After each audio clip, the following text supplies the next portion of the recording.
Iyi ni radio BBC Gahuza Miryango. Ivugira i Londres kuri metero 19, 25, 31 na 41 ku mirongo ya FM mu karere k'ibiyaga binini no kuri internet kuri bbcgahuza.com.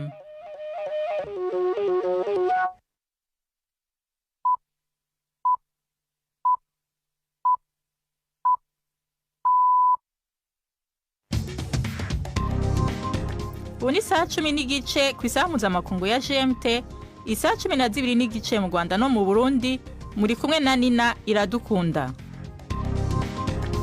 Ndabahaye mwiriwe n'ikaze bakunzi ba BBC Gahuza Miryango. Izi ni ingingo z'amakuru z'uno munsi kuwa gatatu ku itariki ya 28 kwezi k'umunani mu 2024. Abakandida bifuza kwinjira muri Sena y'u Rwanda ubariyamamariza hirya no hino mu gihugu mu matora azaba ku buryo buziguye. Umukuru w'igihugu ca Afrika y'Epfo Cyril Ramaphosa yasavye umushikiranganje w'ubutungane kwisigura ku birego vy'igiturire kimuhuza n'ubusuma bw'amadolari y'amanyamerika imiliyoni nyinshi zanyurujwe muri banke. Abakozi bo mu buvuzi bo muri Republika ya Demokarasi ya Kongo babwiye BBC ko abantu barenga 70% y'abavuwe ibihara by'inkende canke mpox mu bitaro vyabo barabana bafise imyaka iri munsi ya 10. Tubafitiye n'ikiganiro c'abagore. Iki kiganiro gihagarikiwe na Mark niyo nkuru.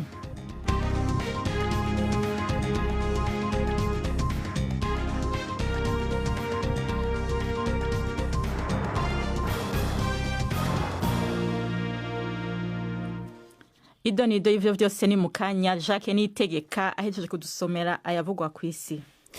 Abashinzwe ubuzima mu ntara z'abanyepalestina baravuga ko abantu batari munsi y'ikenda baguye mu gitero gikomeye cya Israeli mu majyaruguru y'intara ya Cisjordania. Israeli yigaruriye igisirikare cya Israeli cyakoresheje utudege twa drone hamwe na za tingatinga zitamenywa n'amasasu mu cyo kisi gikorwa cyo kurwanya iterabwoba. Ni inkuru ya Yolande Ner mugezweho na Yvette Kabatesi. Hatekerezwa ko ibikorwa bya gisirikare bya Israeli byo kuri uru rwego bitari bwigere bigaragara mu rusisiro rwa Cisjordania kuva Palestine yatangiza intambara ya kabiri yo kwamagana Israeli yiswe Intifada hashize imyaka 20. Mu ijoro ryakeye ibitero byo mu kirere byibasiye abanyapalestine bari mu modoka hafi ya Jenin ndetse n'inkambi y'impunzi iri mu mujyi mu majyaruguru y'ikibaya cya Jordan.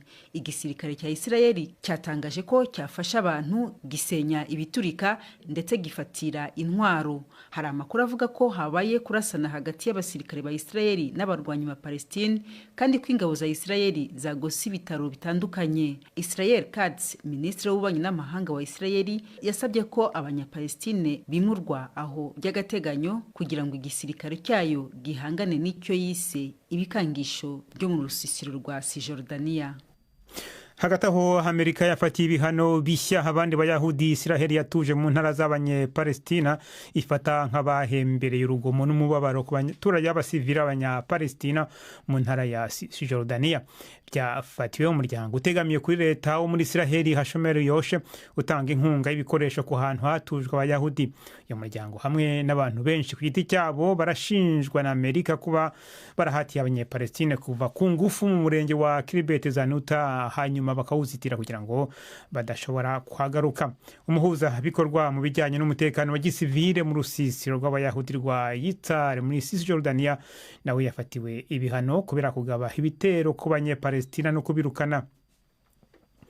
BBC yamenye ko Telegram, programu y'itumanaho yo muri telefone ngendanwa, umuyobozi wayo akaba yarafatiwe mu Bufaransa, yanze kwinjira muri gahunda mpuzamahanga zigamije gushakisha no kuvana kuri internet ibintu birimo ihohotera rikorerwa abana. Washinje programu akaba n'umuyobozi mukuru wayo Pavel Durov afunzwe akekwaho ibyaha bijyanye no kunanirwa kuyungurura ibinyura kuri Telegram. Abategetsi bavuga ko hashinjwa kuba yarananiwe gufatanya n'inzego z'ubutegetsi guhashya icuruza ry'ibiyobyabwenge, ruswa n'ibishyirwa kuri internet bijyanye n'igitsina birimo abana. Telegram yagiye ishimangira ko ikurikiranira hafi ibinyuzwaho nk'uko ibindi bigo bibikora kandi ko igenda itera intambwe. umushumba wa kiliziya gatolika papa francisco yamaganye ingamba zo gusubiza inyuma abimukira no kubasibira amayira maze azita icyaha gikomeye. Yamaganye cyane abadafasha amato y'abimukira cyangwa abatererana impunzi mu butayu. Avuga ko amategeko agenga abimukira ku isi yose yagombye gushingira ku butabera n'ubuvandimwe aho gushingira ku ngamba zimeze nk'iza gisirikare zo gufunga imipaka. Mu ijambo rye ageza kuri rubanda buri cyumweru, papa yavuze ko inyanja ya Mediterane yaguyemo abantu babarirwa mu bihumbi umwaka ushize isigaye yarabaye nk'irimbi. Papa Francisco: Del Mediterraneo ho parlato tante volte. Navuze inshuro nyinshi ku byerekeye inyanja ya Mediterane kuko ndi umwepiskopi wa Roma, kandi kubera ko ari ahantu hasobanuye byinshi. Iyi nyanja yacu ubundi yahoze ituma abantu n'imico itandukanye babasha gusabana, none ubu isigaye yarabaye irimbi, kandi ibyago ni uko benshi mu bapfuye bashoboraga gutabarwa. Potevano essere salvati. Ethiopia iravuga ko imaze gukuba inshuro zirenga 2 amashanyarazi ava ku rugomero rwayo rutavugaho rumwe ruri ku ruzi rwa Nili. Nyuma yaho ibindi bimashini bitanga amashanyarazi bitangiye gukora. Uru rugomero rwahawe izina rya Grand Ethiopian Renaissance Dam mu Cyongereza, rwatanzweho miliyari nyinshi z'amadolari, rwatangiye gutanga amashanyarazi mu ntangiriro za 2022. Uyu mushinga wateje amakimbirane hagati ya Ethiopia n'ibihugu amazi ya Nili akomeza atembamo bya Misiri na Sudani. Ibi bihugu bicungira cyane ku mazi ya Nili kandi bifite ubwoba ko uru rugomero ruzagira ingaruka ku mazi yabo bisanzwe bibona y'urwo ruzi. Umucuruzi ukomeye wo muri Afrika y'Epfo Johan Rupert yabaye umuherwe ukize kurusha abandi ku mugabane wa Afrika, akaba afite umutungo urenga miliyari 4 z'amadolari nk'uko byatangajwe n'urutonde rw'abakire bafite za miliyari z'amadolari rwa Bloomberg. Bwana Rupert ayoboye Richmond, imwe mu masosiyete akomeye acuruza ibintu by'iraha bihenze ku isi birimo n'ibicuruzwa ku izina rya Cartier na Montblanc. Yavanye ku mwanya wa mbere w'abakize cyane muri Afrika umunyemari wo muri Nigeria Aliko Dangote, kubera ko umutungo we wagabanutse kubera ubukungu bw'igihugu cye butifashe neza. Umutungo wa Bwana Dangote hanini ushingiye ku ifaranga rikoreshwa muri Nigeria rya Naira, iri naryo rikaba ryarataye agaciro cyane. Nina: Urakoze Jacques Nitegeka kuri amakuru ejeje kudushikiriza.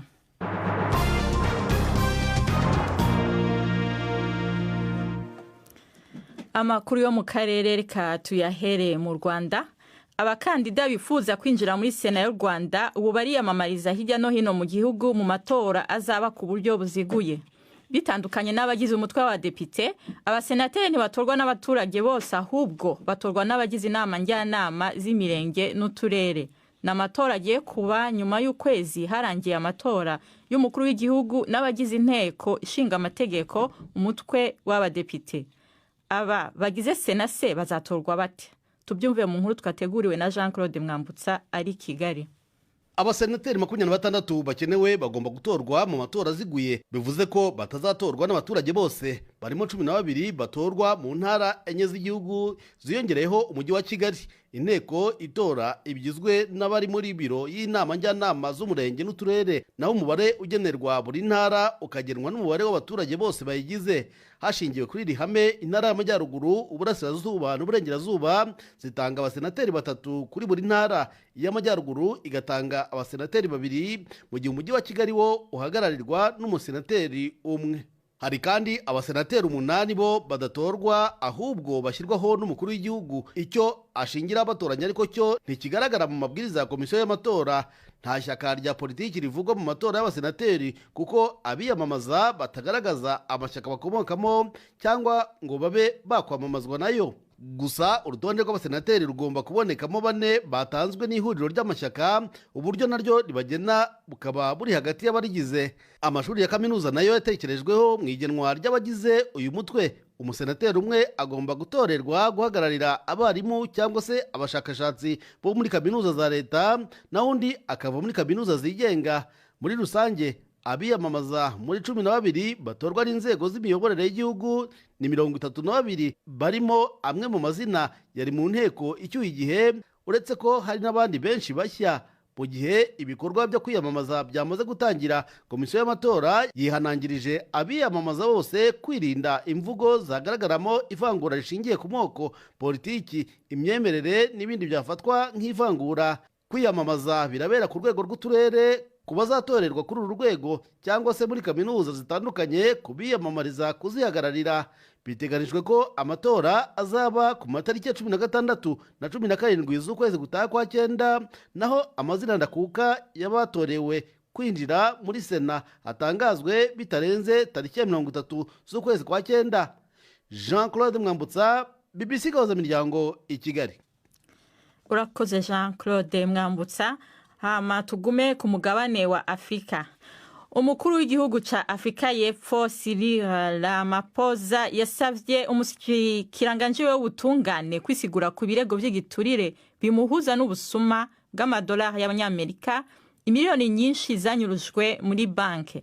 Ibimenyesha makuru byo muri ico gihugu vyavuze ko Tembi Simelane yakiriye ingurane idakurikije amategeko y'amadolari yababa hafi ibihumbi 30 igihe yarakiri umukuru w'igisagara ca Polokwane mu bihumbi 2016. Amatoza ya mbere yasanze hari amamiliyoni 130 y'amadolari yibwe muri banke. Ni inkuru ya Wirose mwumva mwijwi rya Felin Gakwaya. Nyuma yaho amashyaka ya politike menshi atavuga rumwe n'ubutegetsi asabiye yuko yegura ku mabanga ye, umukuru w'igihugu Cyril Ramaphosa yasabye umushikiranganji w'ubutabera Tembi Simelane kwisobanura ku byaregwa.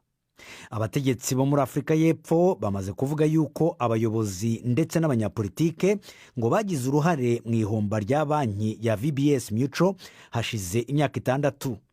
Urwego rw'ubushinjacyaha buracyakora amaperereza. Gusa ruha ibyegeranyo umushikiranganji w'ubutabera, ibyo bigatuma hibazwa niba bitaba bibaye kuregera uregwa.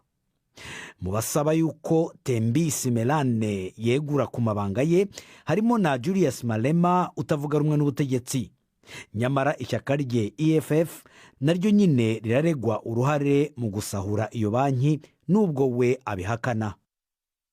Iyo yari inkuru ya Wirose muva mwijwi rya Felin Gakwaya. Ubu ni saa 11:42 muri studio za BBC i London. Ni saa 12:42 nyene mu karere k'ibiyaga bigari. Amakuru yacarabandanya inyuma y'akaruhuko gato. BBC Gahuza Miryango Igoma. Ni kuri FM 93.8. Tugaruke mu karere k'ibiyaga binini.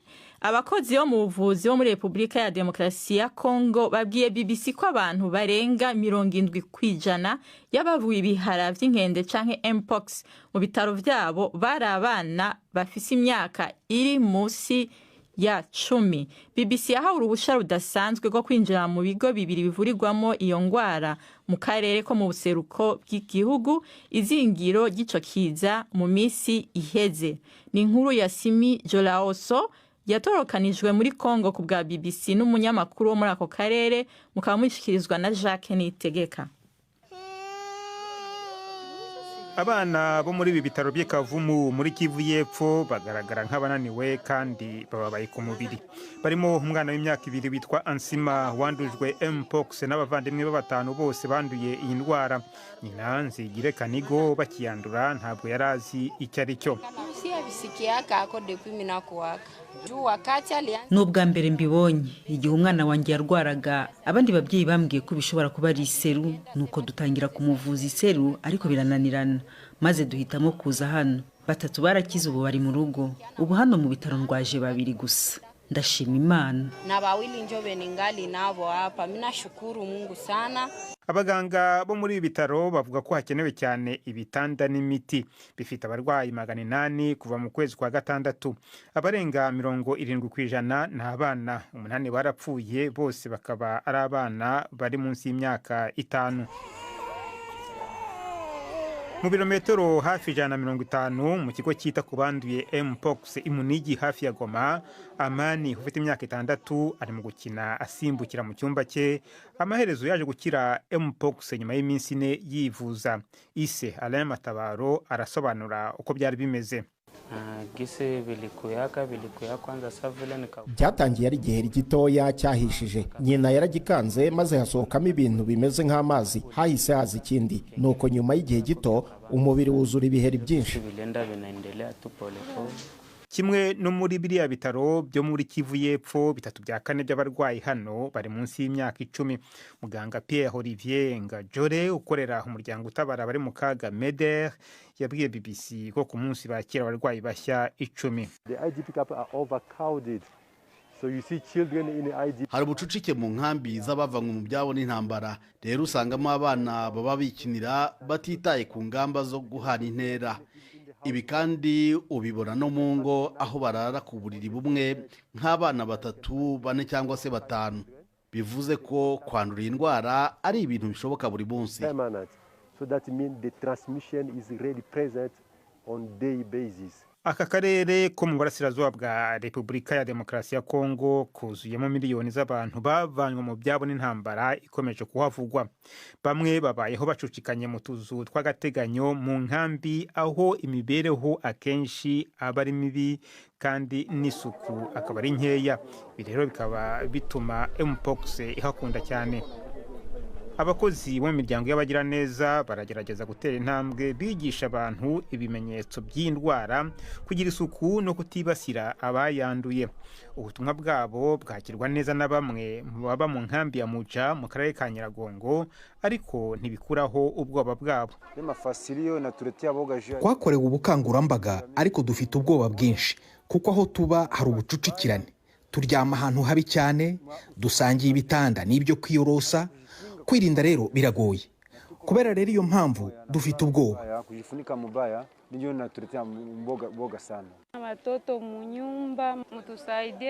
Dufite abana mu rugo, bwira abayobozi bacu batwohereza imiti, amasabune n'ubundi buryo bwo kwirinda kugira ngo natwe tutandura.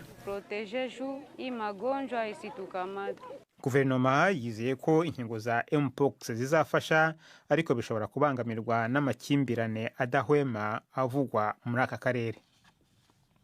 Simijo Aloso. Tuje ku mugabane wa Aziya aho umukuru w'igihugu ca Korea y'Epfo yahamagariye abategetsi baho kurandurana n'imizi ivyaha vy'imibonano mpuzabitsina bikorerwa ku mbuga hwaniro, inyuma yo kumenya ko hari igitigiri kinini c'imigwi yo ku mbuga hwaniro ikwirakwiza amafoto atarayo y'ukuri y'imibonano mpuzabitsina y'abagore n'abakobwa bakiri bato. Ayo mafoto akorwa n'ubwenge bucurano ariyo bita artificial intelligence canke intelligence artificielle, ashobora guhuza isura y'umuntu y'ukuri n'ikindi gihimba c'umubiri kitari icukuri bita fake body. Ubu abapolisi benshi bariko bagira amatohoza kubakekwa ko ivyo vyaha. Ni inkuru ya Jean Mackenzie mwumva mwijwi rya Siriake muhawe nayo. Utudirisha turenga 100 twasanzwe ku rubuga rwa Telegram muri iminsi mike iheze, aho abadukoresha bashobora gutora amafoto y'abantu bazi bagaca bayahinduramo abariko barakora imibonano mpuzabitsina. Harimo imigwi y'abanyeshure hamwe n'abiga kaminuza, bisigura ko abakorerwa ivyo bintu hamwe n'ababikora ari miyabaga. Mu ndwiheze washinze urubuga rwa Telegram yarafatiwe mu Bufaransa mu ntumbero yo kugira amatohoza kuri urwo rubuga, n'ibivugwa ko yemera ko hacako amasanamu yerekana isinzikazwa ry'agateka k'abana. Korea y'Epfo ifise kahise kabi ku vyaha by'ubusambanyi bikorerwa ku mbuga hwaniro. Mu bihumbi 2019 byaragagaye ko hari abagabo bakoresha Telegram mu gutera ubwoba abagore bakiri bato barenga 200 mu kubahatira ko basambana nabo. Ikigo kijejwe kugenzura ibimenyesha makuru cyo muri Korea kirahura kuri uyu mugoroba kugira bige ingene botorera inyishu ico kibazo. Jean Mackenzie, ubu naho duhe umwanya Yves Bucana mu makuru y'inkino. Imikino kuri BBC gahuza miryango. mwireyeho neza. Amakuru y'imikino aribanda cyane ku isoko ry'igura n'igurisha ry'abakinnyi ku mugabane w'Uburayi rigeze ahakomeye mu gihe rishigaje iminsi mike rigafunga, kuko rizafunga kuwa gatanu saa 6 z'ijoro. Mpereye mu ikipe ya Manchester United yemeye gutanga miliyoni zisaga 42 z'amapaundi igura umukinnyi wo hagati wa Paris Saint-Germain uturuka mu gihugu cya Uruguay Manuel Ugarte. Amasezerano akubiyemo kandi ko hashobora kuziyongeraho miliyoni zisaga 8 z'amapaundi. Uwo mukinnyi agomba kubisikana n'uwari umukinnyi wa United wo hagati Scott McTominay werekeje mu ikipe ya Napoli aguzwe miliyoni 25 z'amapaundi. Ugarte yerekeje mu ikipe ya Manchester United nyuma y'umwaka umwe gusa ageze muri Paris Saint-Germain avuye mu ikipe ya Sporting Lisbon aho yari yaguzwe miliyoni 60 z'amayero. Uyu musore w'imyaka 23 yakinnye imikino 37 muri Paris Saint-Germain, harimo 25 ya shampiyona. Afasha iyo kipe kwegukana igikombe cya 12 cya shampiyona y'Ubufaransa.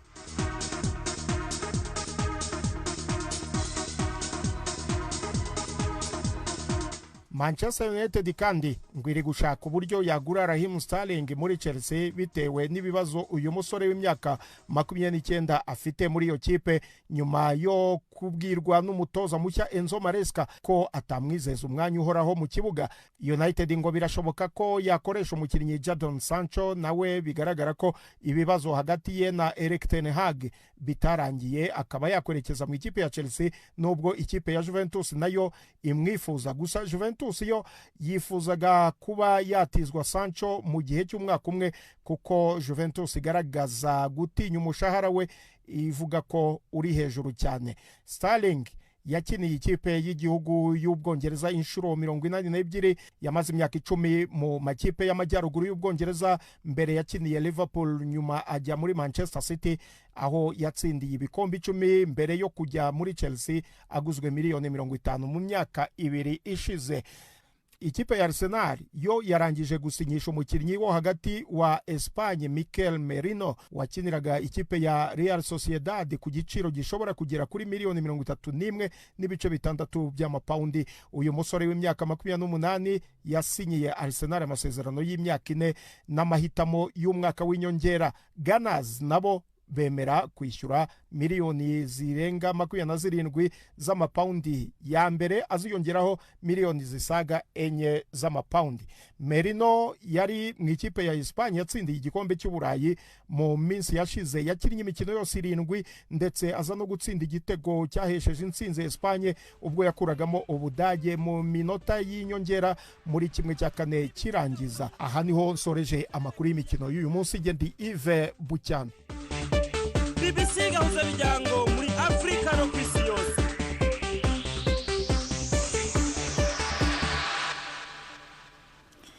Urakoze Yves Bucyana kuri aya makuru y'inkino ejeje kudushikiriza. Ubu naho tubahunje kuri Runanagwejo.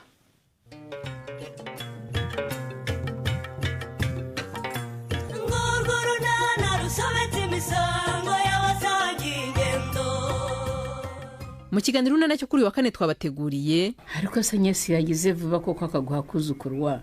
Nkurikije igihe wambwiye ko wa musore uyobora ikigo nderabuzima yaje iwawe, aho ntibarambiranye koko. Gusa nkubwira iki kuko Nyirabazu, ahubwo ko ubu ngubu ngiye n'umukobwa wanjye Nyesi twahuye n'ihurizo rikomeye. Ihurizo rimeze riterangwe. Ni saa 12:45 kuri BBC.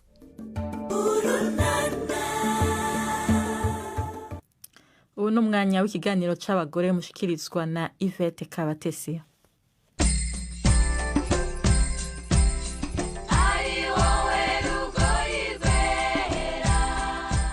Tufaha Uwihoreye ni umukobwa w'imyaka 27 ukina fencing cyangwa umukino w'inkota. Aherutse gukabya inzozi ze yahishuriye BBC ubwo aheruka kuganira natwe mu kwezi kwa kabiri uyu mwaka.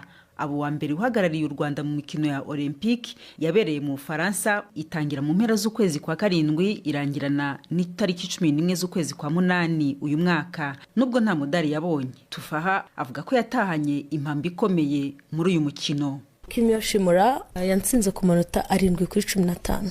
Yego yarandushije pe yaransinze, ariko ntago nabyemeye 100%. Ikintu ntigaya nuko mu Rwanda ntago dufite abakinnyi bakinisha imoso. nibwo bwa mbere nari muye n'iriya challenge yo kugira umukinnyi ukinisha imoso. Rero byarangoye, nakipinze distance uko nshoboye, nataka uko nshoboye, ariko imoso ubungubu niyo challenge ya mbere nahuye nayo, ni nayo bivuga ngo nitegura iyindi competition ya Los Angeles 2028 ngomba gutangira aka kanya. Noneho za challenge zose nagiye mpura nazo nkareba ko hari impinduka zagira, ariko nyene n'imyitozo myinshi, competition nyinshi zigenda zitandukanye, ntago biba byoroshye. Hama rero mbere yuko mukina umaze kumenya ko ari we muzakina, wabyakiriye gute?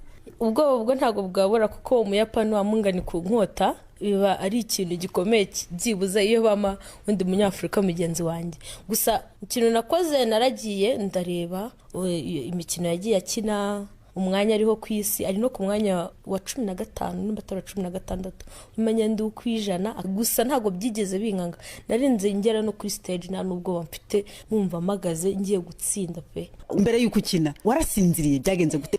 Ntago nasinziriye, nararyamaga nkicura nkagenda hanze, naryamye nko mu masaha 7. Ko yari ubwa mbere ngiye gukina Olympic, nibazaga ukuntu ngiye guhagarara imbere y'imbaga y'abantu nkatangira gukina. Noneho ni nanjye wari bubanze ku mukino wa mbere, navuze ati uko byagenda byose ndi hano nk'umunyarwandakazi, ngomba guhagararira igihugu neza. Arantsinda, ariko arantsinda nawe byamugoye, kandi koko byaramugoye, kuko nimba twarakinnye iminota 9 kandi abandi barakinnye iminota 3 bakabatsinda amanota 15 batarangiza n'iyo minota 9, bivuga ngo namuhaye akazi katoroshye kugira ngo ansinde.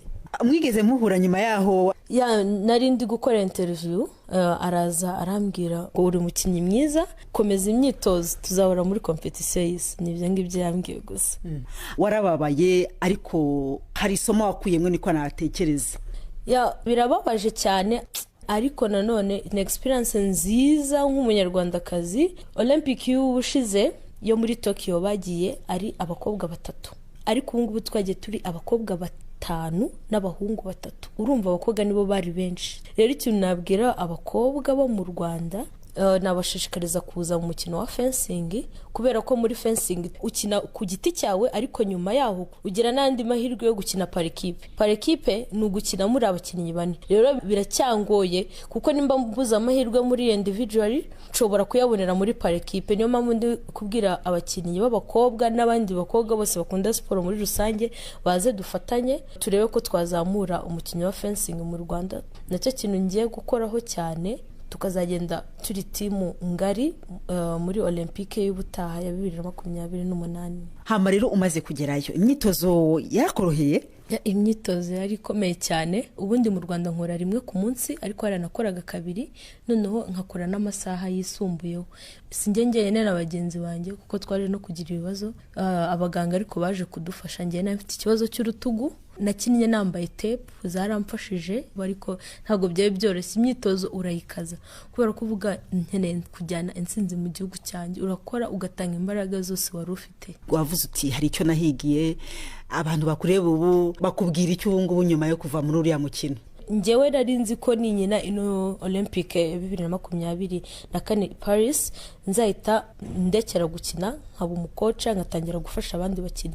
Ariko buri wese uwo mbwiye arambwira ati ufite imyaka ingahe, naye mubwira ngo turacyari umwana, ufite Olympique 2 ziri imbere yawe. Rero kora cyane kugira ngo byibuze urebe ko wazazana umudari, kandi inzozi zanjye zari kujya muri Olympique, ariko nkabona itsinzi. Ngomba gukora cyane byibuze kugira nzazana intsinzi muri Olympique ya 2028. Gusa ibyo byose nzabifashwamo n'abanyarwanda, support yabo n'abandi bayobozi. Yego. Tufaha Uwihoreye, umukobwa wihebeye umukino w'inkota cyangwa se fencing, ni naha dusoreje. Muramuke neza. Urakoze Yvette na Tufaha Uwihoreye, mwariko muraganira. Imbere yuko tubasezera, nkundira ndabisubiremo incamake ya makuru. Abakandida bifuza kwinjira muri Sena y'u Rwanda ubu bari kwiyamamaza hirya no hino mu gihugu mu matora azaba ku buryo buziguye. Umukuru w'igihugu ca Afrika y'Epfo Cyril Ramaphosa yasabye umushikiranganje w'ubutungane kwisigura ku birego by'igiturire bimuhuza n'ubusuma bw'amadolari y'amanyamerika, imiliyoni nyinshi zanyurujwe muri banke. abakozi bo mu buvuzi bo muri repubulika ya demokarasi ya kongo babwiye bbc ko abantu barenga 70% y'abavuwe ibihara by'inkende canke mpox mu bitaro vyabo bari abana bafise imyaka iri munsi ya 10. Amakuru yacu rero ino munsi agarukiye ngaha yarahagarariwe na Mark Niyonkuru mu buhinga bw'ivyuma twafashijwe na Vlad. Jewe nawe washikirije ndi Nina Iradukunda, mwakoze gusangira umugoroba mwiza namwe natwe mugijoro giza mwese na gahwane.